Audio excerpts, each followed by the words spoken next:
अस्सलामु अलैकुम वरहमतुल्लाहि वबरकातुहू। आप लोग इस वीडियो को ज़रूर देखें। इस मासूम बच्ची ने बहुत ही अच्छा काम किया है, आप लोग ज़रूर देखें।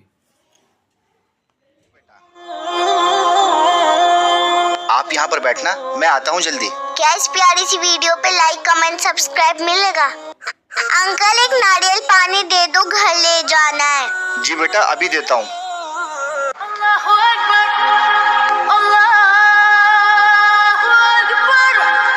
ये लो बेटा। बेटा क्या हुआ? जाओ, मैं आपके पापा से पैसे ले लूंगा। अंकल आपको नमाज पढ़ने जाना है क्या?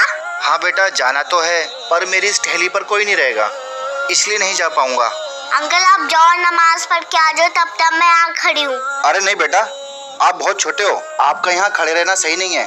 अंकल मैं छोटी हूँ तो क्या हुआ, ऊपर वाला तो बहुत बड़ा है ना, वो आपको बुला रहा है, उसके यहाँ से बुलावा आया है।